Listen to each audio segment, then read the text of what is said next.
Selamat pagi, salam sejahtera bagi kita semua. Perkenalkan saya Yudhistira Dinastia akan mempresentasikan terkait dengan skripsi saya dengan judul pengaruh pengungkapan non-finansial melalui pelaporan LST terhadap nilai perusahaan studi empiris perusahaan sektor energi, material dasar, dan utilitas di 5 negara Asia Tenggara tahun 2018 hingga tahun 2022. Latar belakang penelitian ini dilatar belakangi yang pertama adalah meningkatnya tuntutan dari pemangku kepentingan terkait dengan informasi non-finansial.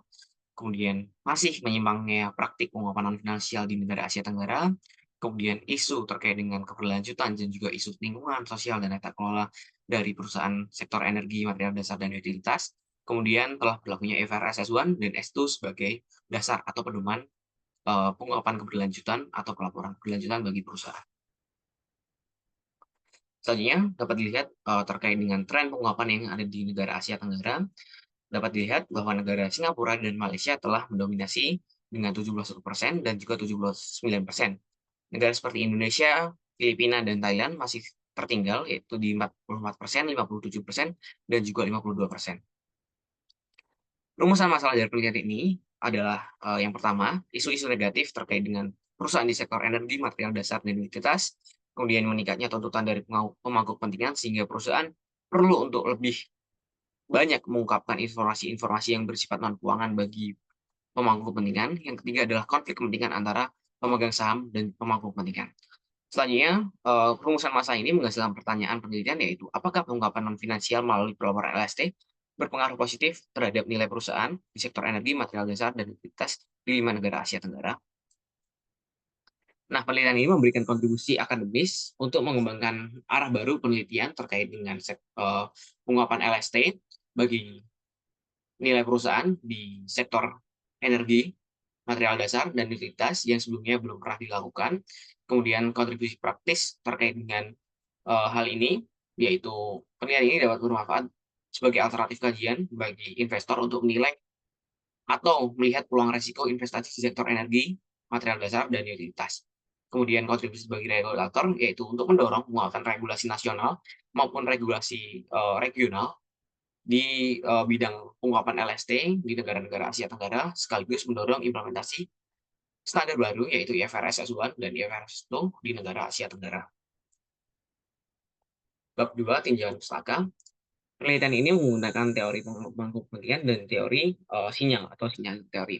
Nah, teori pemangku kepentingan pertama kali dikemukakan oleh Freeman di tahun 1984, di mana teori ini mengungkapkan bahwa kelompok atau individu yang dapat mengaruhi atau dipengaruhi oleh aktivitas bisnis suatu organisasi, di antaranya pemegang saham, karyawan, pemerintah, pemasok, pelanggan, dan masyarakat sipil, dapat dikatakan sebagai pemangku kepentingan. Nah, teori ini mempertimbangkan bahwa perusahaan harus mempertimbangkan seluruh kepentingan yang ada dalam perusahaan, baik secara eksternal maupun secara internal. Kemudian teori ini dikembangkan lanjut oleh Donaldson dan Preston di tahun 1995. Kemudian yang kedua adalah teori sinyal. Teori ini pertama kali diungkapkan oleh Spence tahun 1973 menggunakan model pemberi kerja dan calon pemberi kerja, calon pemberi kerja dan calon pekerja, di mana pekerja dianggap memiliki sinyal yang baik apabila memiliki tingkat pendidikan yang bagus. Nah, teori sinyal ini dipandang sebagai teori yang akan mendistraksi atau menghancurkan asimetri informasi antara individu yang berbeda yang memiliki informasi yang berbeda. Nah, jika dikaitkan dengan eee, pengungkapan non-finansial, maka pengungkapan non-finansial atau pengungkapan LST yang diberikan oleh perusahaan, ini akan mengurangi asimetri informasi antara manajemen dan juga investor, sehingga pengungkapan tersebut dapat menjadi informasi baru bagi pasar ataupun bagi investor dalam menilai performa perusahaan. Sehingga perusahaan dengan pengungkapan yang baik atau skor pengungkapan yang baik akan memiliki peluang lebih dalam meningkatkan reputasi, sehingga dapat mendapatkan kemudahan dalam proses pendanaan. Nah, selanjutnya konsep penguapan non finansial hal ini telah diungkapkan oleh Tarquino dan Posdas tahun 2020 dapat dilihat. Kemudian juga konsep LST ini telah muncul sejak lama, yaitu sejak tahun 1960-an, yang diawali dari konsep CSR atau Corporate Social Responsibility yang merupakan konsep atau bentuk tanggung jawab perusahaan terhadap kondisi ekonomi, hukum, etika, bagi seluruh kepentingan yang ada, yaitu pemegang saham, karyawan, pelanggan, ataupun masyarakat yang lebih luas. Nah, konsep CSR tersebut kemudian dikembangkan eee, menjadi konsep baru melalui ESG, energi, sosial, and environment, social and governance, atau dalam bahasa Indonesia disebut LST di tahun 2004 oleh United Nations Compact dan Swiss Federal Department of Foreign Affairs di tahun 2004. Nah, kemudian pengukuran LST dilakukan menggunakan beberapa parameter di sektor lingkungan, sosial, dan tata kelola yang dapat dilihat sebagai berikut. Nah, kemudian konsep nilai perusahaan sebagai variable dependent dinilai menggunakan parameter Tobin-Skew yang mengukur market value perusahaan yang dibandingkan dengan book value perusahaan. Tobin-Skew diukur menggunakan market value of equity, kemudian ditambah dengan preferred stock, tambahkan dengan debt, kemudian dibagi dengan total aset. Nah, dalam pengembangan hipotesis, peneliti menggunakan 3 aspek, yaitu teori, penilaian sebelumnya, dan pandangan penulis. Dalam hal ini, teori kepentingan dan juga teori sinyal digunakan sebagai teori dasar, kemudian didukung oleh penelitian-penelitian sebelumnya, seperti penelitian Al-Aini dan Hamdan tahun 2020, sehingga kemudian dengan He di tahun 2023 menyatakan bahwa LST berpengaruh positif secara signifikan terhadap nilai perusahaan. Kemudian pandangan penulis menyatakan bahwa negara-negara Asia Tenggara telah memiliki pedoman lokal yang sudah baik sehingga dapat mendorong tren dan ekosistem penguapan non-finansial. Sehingga hipotesis yang dinyatakan adalah penguapan non-finansial melalui LST dapat berpengaruh positif secara signifikan terhadap nilai perusahaan. Dalam metodologi penelitian ini menggunakan pendekatan kuantitatif dengan LST sebagai tested variable, kemudian variabel dependennya adalah nilai perusahaan yang dinyatakan dalam Tobin-Skew. Kemudian menggunakan 5 variabel kontrol, yaitu ukuran perusahaan, leverage, margin operasi, pertumbuhan penjualan, dan regulasi. Berikut merupakan kriteria sampel, yaitu menggunakan perusahaan-perusahaan di 5 negara Asia Tenggara, yaitu Indonesia, Malaysia, Thailand, Singapura, dan Filipina. Di sini, setelah mencari kriteria dari jumlah sampel, didapatkan jumlah sampel perusahaan, yaitu 30 perusahaan dengan 5 tahun pengamatan, sehingga dapat menghasilkan 150 observasi penelitian. Kemudian proses pengolahan data yang digunakan menggunakan estimasi regresi model data panel, kemudian uji asumsi klasik, dan juga uji hipotesis. Di mana dalam pengujian hipotesis ini menggunakan signifikansi 10%, di mana ketika nilai T statistik dari variabel independen kurang dari nilai signifikansi akan dianggap sebagai signifikan atau hipotesis dapat diterima. Nah, di bab 4 ini menjelaskan terkait dengan pembahasan dalam metodologi penelitian sebelumnya. Peneliti telah mendapatkan 6 series yang dianggap sebagai outlier sehingga harus dieliminasi dari sampel penelitian. Nah, dalam proses eliminasi ini, peneliti menggunakan metode standardized data, di mana data akan di-standardize dan data-data yang memiliki nilai melebihi 3 akan dikecualikan atau dieliminasi. Nah, dalam hal ini, series yang dieliminasi karena memiliki standar deviasi yang cukup tinggi, yaitu Bumi Resource, kemudian Bumi Armada, Energi Absolut, Sapura Energi, Petronas Chemical Group, dan Press Metal Aluminium. Sehingga sampel yang digunakan adalah 30 dengan 150 jumlah observasi. Nah, berikut merupakan statistik deskriptif. Berikut merupakan model pengujian menggunakan uji Cho dan uji Houseman, di mana ketika telah dilaksanakan model pengujian untuk menguji apakah common effect ataupun fake effect, di sini dalam uji Cho didapatkan bahwa probabilitas kurang dari signifikansi 5% sehingga fake effect model akan digunakan. Kemudian uji Houseman menguji fake effect ataupun random effect mendapatkan probabilitas kurang dari signifikansi atau 0,000 sehingga fake effect digunakan sebagai model terbaik dalam pengujian ini.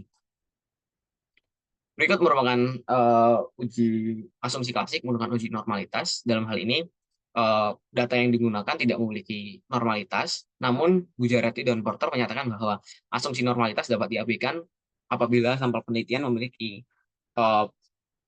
sampel ataupun jumlah yang cukup tinggi ataupun cukup besar, sehingga masih dianggap valid atau asymptomatically.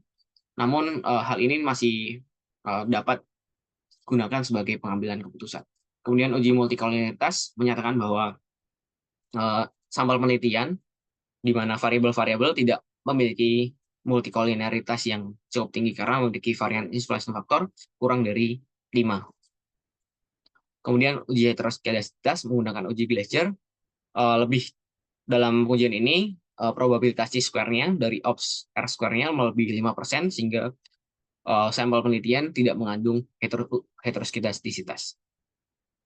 Kemudian dalam pengujian hipotesis, di sini dapat dilihat bahwa variabel independen memiliki probabilitas T statistik 0,0751, yaitu kurang dari 10%, sehingga variabel independen memiliki tingkat signifikansi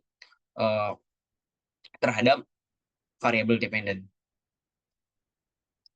Nah, selanjutnya terkait dengan pembahasan lebih lanjut, bagaimana penguapan non-finansial melalui LST terhadap nilai perusahaan. Hal ini memiliki korelasi positif dan hubungan yang cukup signifikan, sehingga hasil dari penelitian ini telah sesuai dengan penelitian-penelitian sebelumnya, yaitu dari Al Amos, Al Reni Dalham, dan kemudian juga dari Chen Song dan kawan-kawan tahun 2023, dan Cinga dan kawan-kawan di tahun 2023.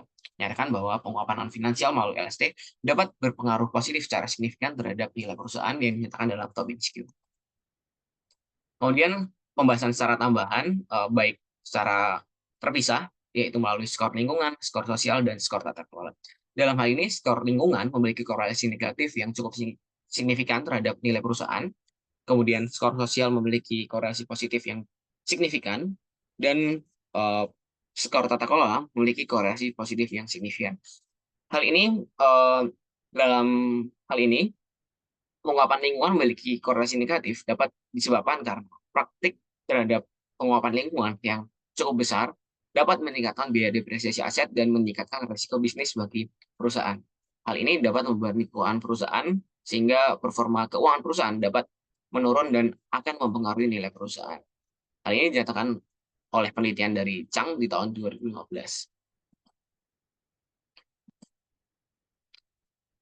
Terakhir, terkait dengan kesimpulan dari penelitian ini telah menyatakan bahwa penguapan non-finansial melalui LST atau penguapan lingkungan sosial dan tata kelola telah memberikan pengaruh positif yang cukup signifikan bagi peningkatan nilai perusahaan di sektor energi, material dasar, dan utilitas di 5 negara Asia Tenggara. Nah, hal ini menunjukkan bahwa negara-negara Asia Tenggara, terutama di Indonesia, Malaysia, Singapura, Thailand, dan Filipina, telah sensitif dengan informasi-informasi non-keuangan yang dinyatakan oleh perusahaan. Hal ini sangat bagus untuk meningkatkan performa perusahaan, terutama dalam hal memperoleh profitabilitas. Di sisi lain, menjunjung tinggi aspek-aspek etis dalam proses bisnis.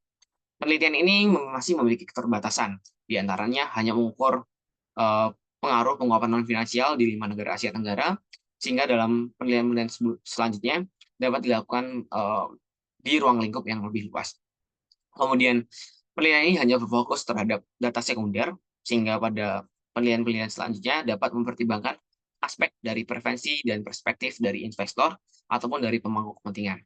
Yang ketiga, penelitian ini belum secara lebih luas ataupun lebih banyak membahas terkait dengan standar baru IFRS S1 dan IFRS S2. Terakhir, implikasi dari penelitian ini, yang pertama dapat mendorong pengembangan baru terkait dengan IFRS S1 dan S2 di negara-negara Asia Tenggara. Kemudian bagi shareholders dan stakeholders dapat menjadi acuan dalam investasi di bidang energi, material dasar, dan utilitas, terutama di 5 negara Asia Tenggara, karena perusahaan dengan skor LST yang baik sudah terbukti dapat meningkatkan nilai perusahaan di Asia Tenggara. Kemudian bagi perusahaan sendiri, penelitian ini dapat digunakan sebagai acuan dalam melakukan proses penguapan yang lebih cermat, sehingga dapat mempertimbangkan aspek-aspek yang lebih efisien dan aspek-aspek yang dapat meningkatkan nilai perusahaan secara lebih efektif dan efisien dan tidak membebani keuangan perusahaan. Terima kasih atas perhatiannya. Saya Yudhistira Justia mengucapkan terima kasih. Wassalamualaikum warahmatullahi wabarakatuh.